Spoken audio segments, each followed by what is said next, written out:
My friends, I have made a stack of diamonds. Look at that. When I pick them up, I've only got one now. That's because I also had one in my inventory. This is a little pop-up shack outside of our starter base in which I've been selling terracotta. So in the last episode, I kind of lost track of time and forgot to set this thing up. But this is not where I made my diamonds. I have not actually even come over here and checked it out yet.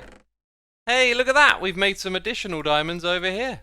And I think I might know where this terracotta has been used. Yes, this looks like it's had some terracotta used to create it, and I'm not entirely sure what it is.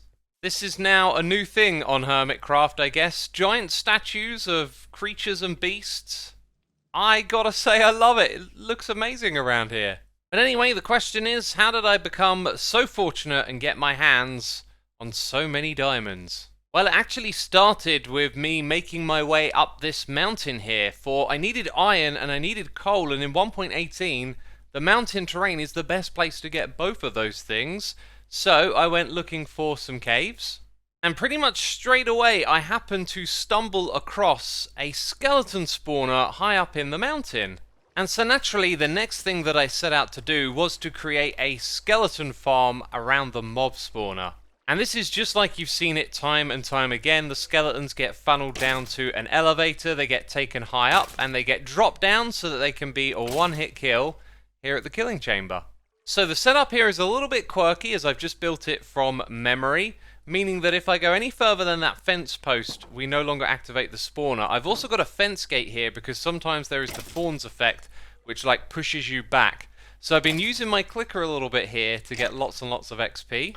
And early game, this is such a massive game changer because you can just sit here grinding the XP, doing enchants and getting some really good gear. But unfortunately when building this, I brought all of my best gear over here and then died, which was really unfortunate. So I had to then go and re-enchant some of this stuff so I could get fortune, and that's how I got my hands on a whole bunch of these diamonds and then made another pick. And look at this, these are now iron armor with level 30 enchants. And the point there is that once you've got an infinite source of XP like we do, you can put some level 30 enchants on your iron gear and it's really no loss. And that fortune pick helped me get lots of diamonds. So yes, now we have the means to do those top level enchants, and I've also got the diamonds to finally make some diamond armor and some more tools too. But because of the location of this and the need to, go mining for diamonds and then come and enchant them, I set up another one of these elevators, and I tell you what, it took me absolutely ages. I mean, just look at the scale of this thing. It's way, way bigger than the last one that I built. So down the bottom here, I've done some grinding for diamonds, and I also created a connection back to our previous setup, so if I want quick access between the two places, we've got this connection to our starter base. And that's how I grinded out a stack of diamonds, and now we're going to convert them into armor and picks and tools and whatnot.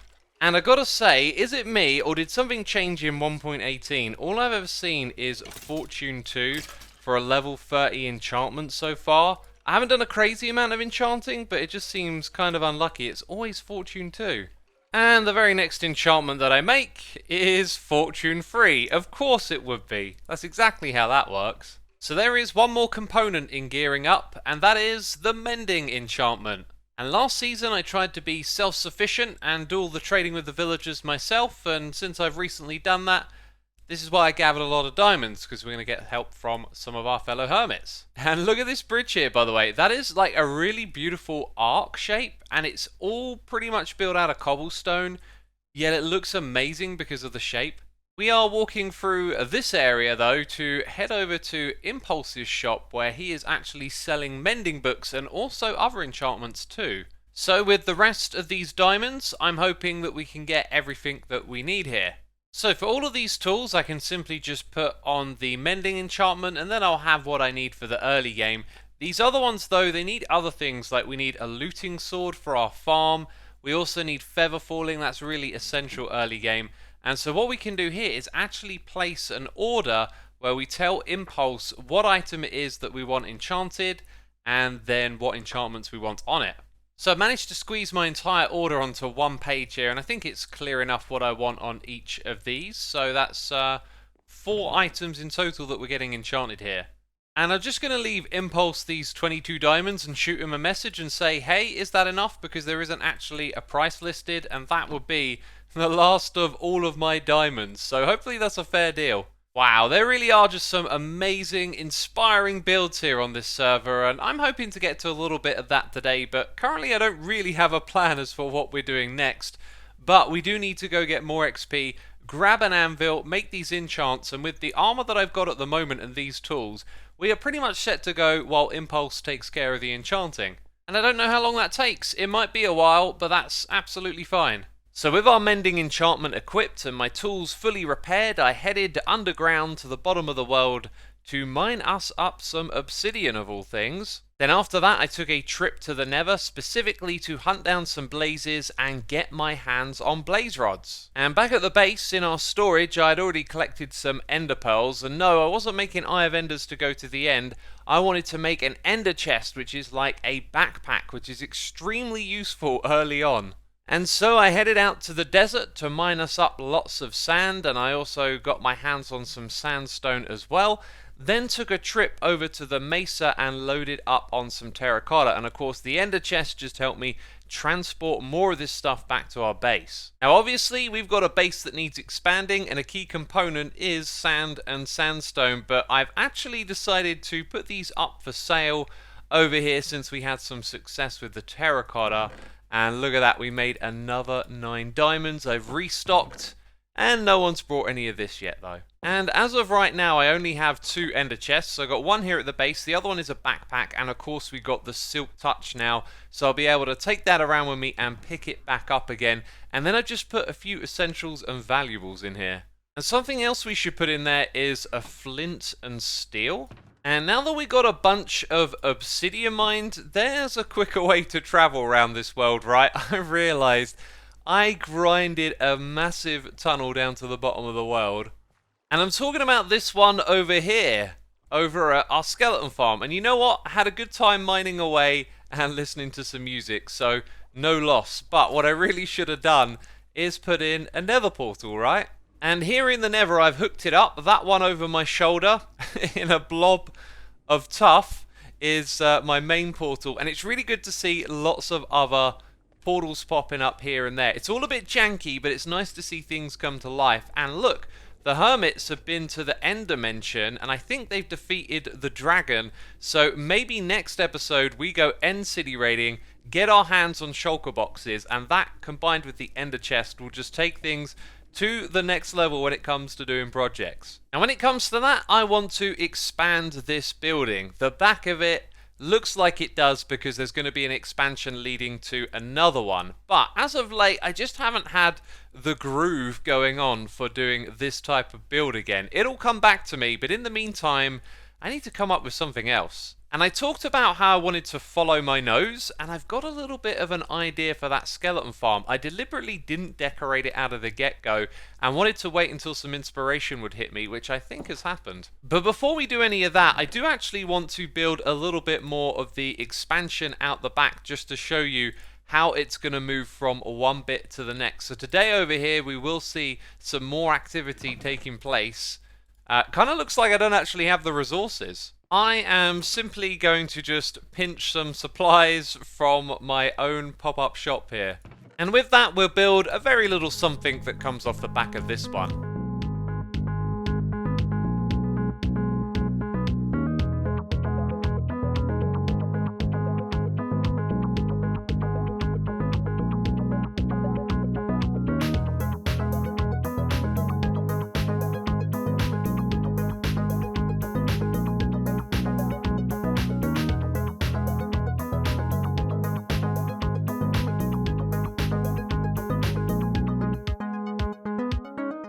And so I've gone for something diagonal here, but on 2 axes. It comes out to the side and it slowly goes down as well, and it will link up to the next build. And I tell you what, my mind has been ticking over with ideas for how we can combine an interesting project that we need with the aesthetic of this build palette. And if I can get that all together, what I want to do is keep having these little corridors linked from like one building to the next. And it's really nice to start to see the vision come together in my mind. But that's going to take us a little bit of time to put together, and I would like to investigate another build palette component. I don't know what the right words are to describe this, but somewhere in here I should have, aha, there it is, some moss blocks, and of course now we have a plentiful supply of a bone meal. Now, I don't know what's going to happen in the space between mine and Scar's builds, but there is a lot of ugly stone in this area that I think will probably give way to something else. So using this space for a little bit of conversion right now, I don't think is a bad idea. And the thing that I'm actually after are these little azalea trees. So I've been picturing that out the front here, there might be like a row of trees, and that these leaf blocks, both types, might fit the build palette here. You know what? I think they do. I think this shade of green looks good against the sandstone over there, and that is perfect for what we're about to do next. Now, I'm tempted to make a bunch of contraptions to help get all this stuff easier, right? But we're going to take everything one step at a time. So I'm going to do things the manual way and harvest up a bunch of these leaves. And I'm quite possibly going on a bit of a tangent here, away from what we're supposed to be doing, but I feel like my mind is just ticking over creatively at the moment. I keep looking at this and thinking about how we have this rocky formation around the outside that I want to expand, and I kind of initially pictured some lush gardens out here, but actually, maybe if we go with stone around the outside, it'll be a bit of a throwback to Season 2 of Hermitcraft, where we had our desert temple in the middle of the wastelands, right? Because sandstone does look kind of good next to the stone palette. Oh, and the reason I wanted to just expand it a little bit here as well is just to get a feel for what it would be like to have a few bushes here and there, because they bring life to what is otherwise pretty lifeless, and I'm just not entirely sure that that works. So with this whole wastelands idea, having stone and sandstone on the surface, maybe I don't want to use all of what's up there and convert it into moss so that we can farm these azalea trees, or the bushes to begin with. So just down here in a cave, and doing this for the first time. I don't think I did this last season when this stuff was introduced. It's an interesting way of removing the cave terrain as well. Look at this crazy hole that I've dug with just this stuff. You can kind of limit how far it spreads by having just walls around it on all sides. It also goes through the deep slate. Just something I knew that I kind of then forgot. But also, I think actually I could have done a contraption here, because you can just bone meal the moss and then get all of this stuff on the surface again. So really what I want is like a water bucket powered farm that just hits this with bone meal and then flushes all of this stuff away with water. So I couldn't help myself. I had to jump into my creative world and build a contraption purely out of curiosity, because last season we had a stone generator in this type of farm that converted the stone into moss blocks. I'm curious if this thing can be self-sufficient without doing that. So yeah, this is a very basic, non-optimal setup that I've just put together for a test. We have some bone meal underneath. I'm going to reset this and just chuck in like 5 stacks of bone meal and let the thing run. And then of course the water is flushing out the items from on top. They go through the hopper chain and collect at this composter here, which then puts bone meal back into this chest. So the system has finally emptied out, and I'm just going to put 5 stacks in here like I described, and then we'll see how many we get in total back in this chest. And the answer is not enough to be self-sufficient. But since we have a bone meal farm, we don't actually need it to be self-sufficient. So while that was running, I built this little contraption over here. Not a lot of redstone really goes into it. Or maybe it does, I don't know, it depends on how compact you want something like this to be. So if we need these items en masse at any point, this would be a great way to do it. But for now, I've got everything that we need manually, and as you can see here, plenty of stacks of leaves. And you know what? I might not have actually needed more than a couple to begin with. And that is because they are simply going to make up a roof in a very unconventional build. You see, last season of Hermitcraft, this idea came to me that building without symmetry is kind of fun, to focus on organic shapes and not to make everything neat and orderly, and I want to take the opportunity to do that early on here with this skeleton farm. So I'm going to be moving the various components of it around and then just giving it an organic shape. So now our little elevator to get up and down will be down here underground. You can see the walls already are taking the build palette that we've established. And so we're going to have rock on the ground, sandstone for the walls, and leaves for the ceiling. And I mostly started here just by digging away the stone at various heights, and later on I'm going to put in more of these bushes so they dangle down like over at the front there. But I put in two components that are not a part of a symmetric layout, and it really has a charm. Down here where the water is, you can see I've introduced some mossy blocks to kind of bring a little life from the water into this area. This is also where I can just stash some building supplies and do some crafting. You'll notice there's a little glow like in here as well. I've hidden it in a couple of places around this area to make sure there's enough light to stop things from spawning and so that stuff is visible. So that's one of the first components of this room. And the second one is the nether portal that I've decided to just kind of squeeze into this little space here. So you come through and pop down into the main room. Again, all of this is just non-symmetric. And we need to do that again with the storage. I'm not sure quite how that's going to work, but I want to put in a storage system somewhere in this space and make it look interesting. We've also got to redecorate this and make it so you can see the skeletons. I think that would be a really cool way to do this. I didn't say I was serious about the lack of symmetry, but as you can see, I really am. Deliberately putting this over to the side here and nestled into the ground. You might notice it doesn't have like a space in it anywhere like you normally do, because you only need 15. There's actually one in the corner over there, so you can see all the bookshelves on all sides down in that little pit. And look at this here. This is superb. I love how it looks, but I need to knock off these torches because that's currently stopping any skeletons from spawning. So I had to make some changes. The spot that we stand at is now 1 block lower, and that means ones without armor will be 1 hit kill. There you go, a few of them just died, and after hitting them, they all aim their bows at me, but look, they can't actually shoot. Now, there are a few spots if I stand sort of here, where they can hit me.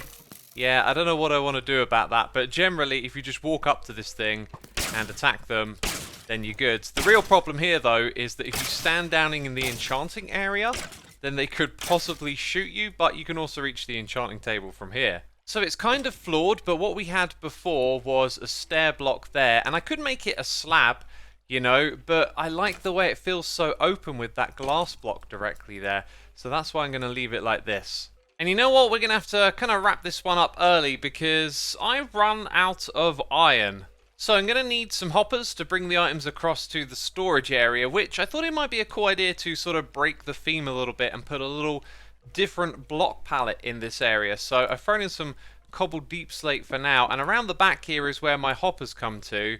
And you know, I'm going to need a lot more to set up the storage system, and as I said, I've run out of iron. So we're putting the brakes on this one. However, we got a little bit more to do on the roof. I've put in all of the blocks around the edges, but we need to put in more leaves dangling down in the middle and then some azalea bushes.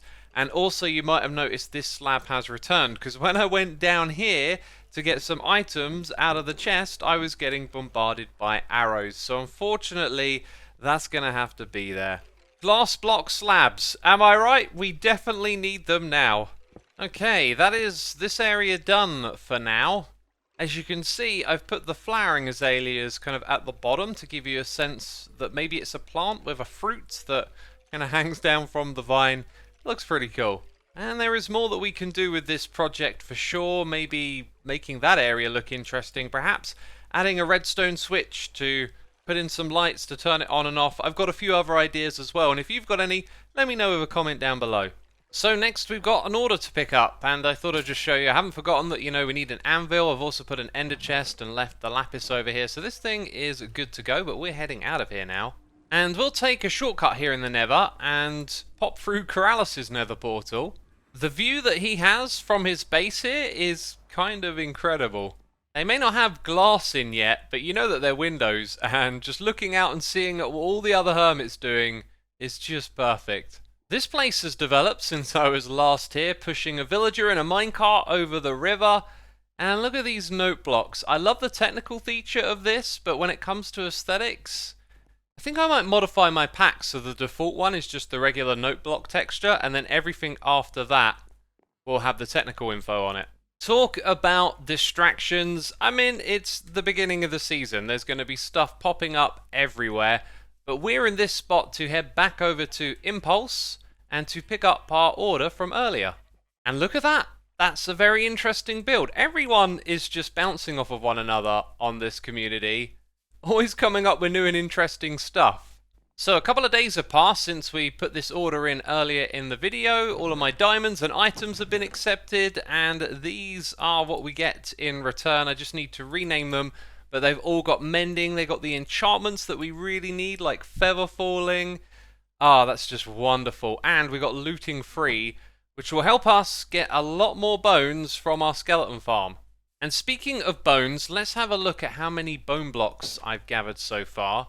Yeah, it might look like a lot, but I need a crazy amount. And when I say crazy, I think I need more bone blocks than I've ever used in any other season of Hermitcraft, because I have a mega build prepared later for this season. I would also like to take a moment here to solve the mystery of the villager that disappeared in the last episode. And I was going to do this on my front yard, but I've literally run out of every single piece of iron and I can't make a minecart.